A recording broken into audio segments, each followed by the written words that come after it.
Hello again.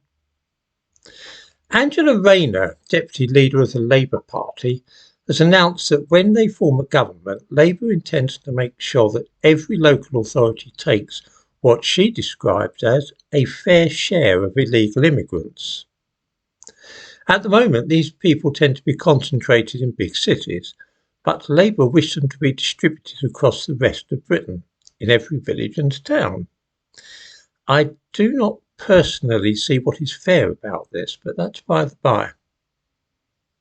Rayner says that Labour will be building 1.5 million new council houses and that the immigrants will be entitled to live in them. It is an interesting idea, certainly. In the description to this video, I give a link to a report on this statement. Even the BBC is becoming vaguely aware that there is a problem because they published on their website the day before yesterday a report about the city of Peterborough in Cambridgeshire headed, "This city is worried about immigration, but who has the solution?" I just want to focus on a single quotation from that report, which I find quite extraordinary. We read that over a quarter of Peterborough's population is foreign-born. Just pause for a moment and digest this fact. In a small city of just 215,000 inhabitants, more than 1 in 4 of the people there are foreigners.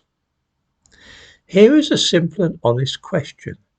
Does anybody watching this video really assert that this state of affairs is not likely to create difficulties for the city?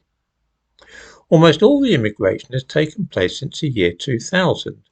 When the population of Peterborough was 156,000. It has now risen by over a third from that figure. And it means that Peterborough now needs a third more school places than they had at that time, a third more homes, a third more places on GPs' lists, a third more hospital beds and so on, as well as a third more public transport. It's no secret at all that GPs and dentists in the city have not increased by a third, nor are there a third more houses and flats than was the case in the year 2000.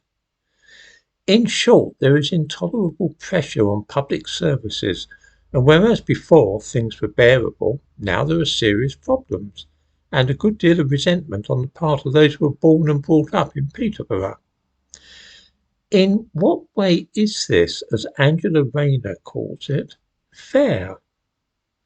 This is a state of affairs which will become increasingly common in almost every town in the kingdom once a Labour government has its feet under the table. A city which used to manage okay with the services it provided is now at bursting point with not enough homes, dentists or school places, a situation caused not by wicked Conservative policies, but by allowing the population of the place to increase by over a third in an unplanned fashion, with 60,000 foreigners moving into the city. I am honestly open to explanations which show that this state of affairs is a good one for those who were living in Peterborough before this influx arrived, and I should be curious to see if anybody can explain in simple language how this has benefited anybody other than the foreigners themselves. In other words, just to remind people, 20 years ago, the population of Peterborough was 156,000. Now it's 215,000, and almost all those 60,000 are foreigners. Why was it a good idea to allow them all to move to Peterborough like that?